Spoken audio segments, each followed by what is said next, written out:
nupui lim taka an luin kum lain tlangwal pakhat hi lo kala nupui chu lo photum rengot maya an pa chuan tungei nia engi kon ti dona an ti chuan chu mai tuam pa chuan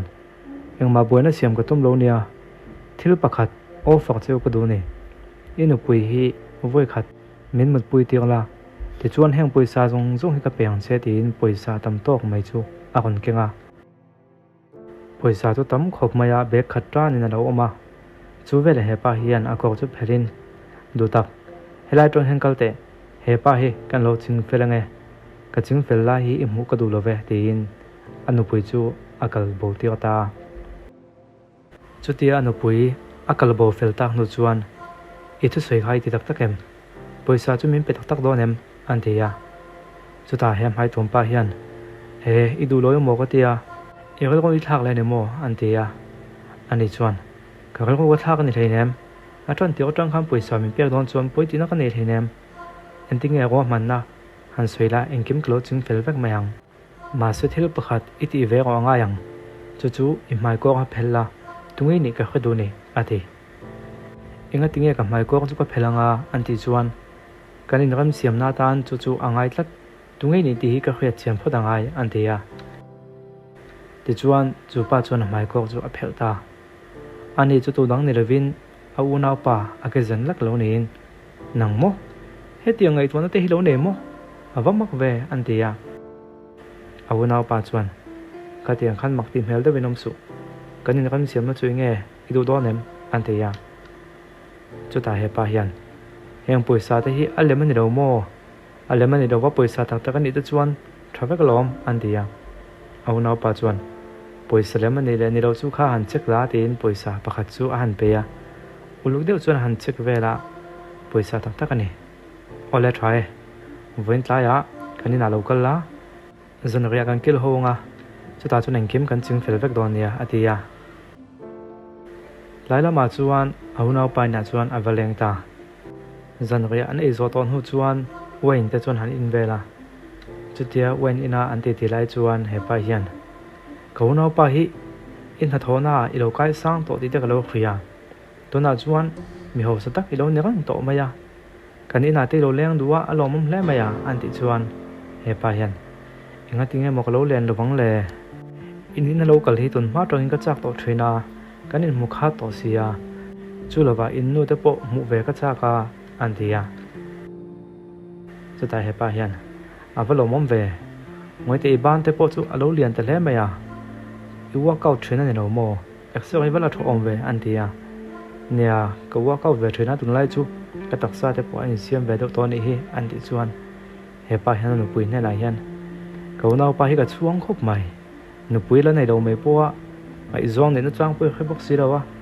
khum lama a bondon te rul nen anti chuan nupui chuan engmoi soi tin tle men atim dewa ati khan lo ti phot me ro klo wa kal sanang cheu tin nupui hian noma ti che lawa chulai huna tang chuan akal santa chutia kalta hnu chuan kan ro man na chu a fu don lo tat mai ati a unau pa Pawisa nei zo khen ka soi kha chuti mai also man ni don lo ka ti kha anti chuan he lungai man ta che plan dang kala nei rom plan bia kan kal me ngai ni tin a thauta nupui lama chuan avakalta ti chuan ne nupui chu an ku avela voin chu kangai khop mai che tin nupui po chuan pa ngai to chuan alo do ve maya nupui mit chu tom saka nupui chuan he tiang hian mo kan ti dona a thalom atia chutia amita tom tak nu chuan au nau pa chu angong kina on luta ti chuan he pa hian nupui chu boipui zerin au nau pan hena chuan lokal ko tina signala ti chuan aban te chu a chu tir velta ti khan lo chun zo mangche tin a signal zeu ma se chutia a signal nu chuan he pa hian he nu mai tum na hi a hli sakta chu nu chuan a mera han muchi chu agak na sa khop mai nangmo enga tinge dai na lokal ha tin a thong hal wat maya chuta he pa hian ka thiam lo ni ro nia tunge kan ni ila khriat ran ka ring tin mai ko kha a ta chuta a u chuan evahan a mai tak khatiang khan te lo la chu engkim akal tuang tu kania a kan ting hal vata nupui hian engmoin soya I soyom je chu nang hian Pawisa I nei theina tukan tiang thil hi tiamo tin a kan sei chuak ta a pasal hian zep thei ani tak sirawa chuan du tak kha Pawisa khatam em ani khatiang thlem na chu tu main an do nei gang lo ni atia ma se nupui hian kalung oi lo top mai in then ha ka do ni ibula hian om ka do to lo tin a thina rim ta khop maya hepa hian in then do ni chuan a poi thleinam a thalom ma se ki chuan Pawisa tam tak kan nei don mai chedang ta chu heng Pawisa mang hian ka do du ka nei da the mayang atia anaw hian khang Pawisa zong nei bang khan I ho sai moi tia lo khang Pawisa tak tak ani am ti kha check non le la I ho sa tak tak em ti han check non le te an ti chuan Pawisa tak tak ani rom ni chuna ka check vek to kha an tia hepa hian nia Pawisa tak tak chu pakhat chu om lom khalai mi che I check che kha Pawisa tak tak chu nia adang zong kha chu Pawisa lem vek ani atita nilo enting ani thei a lem mo tin be ka Pawisa tang ta chu a han en vela avai chuan a lem vek lo ni si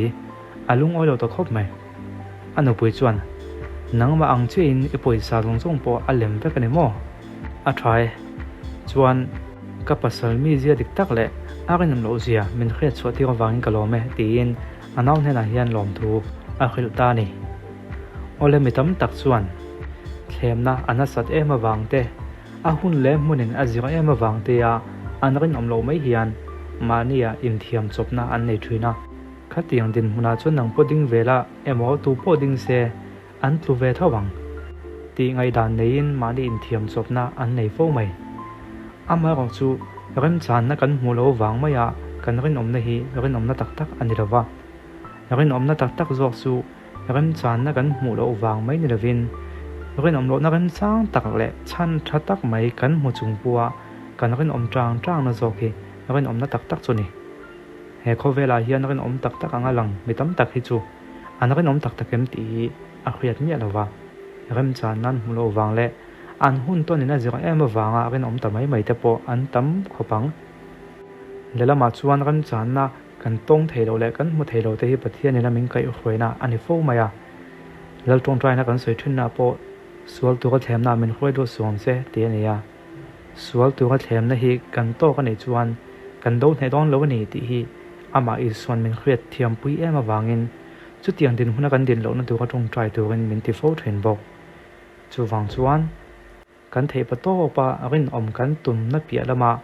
rin om lo na tu hun ram chang thatak mai chance thatak mai kan tong thrin lo te hi pathian na min kai khoi na le min om pui na ni ti khria lawmthu soi fo tu kan ni ti hi I khanon le tho te ngu ani lo chuan mi rin om lo mi rin tlak lo le mi le lo tak tak om khom kan ni vek sia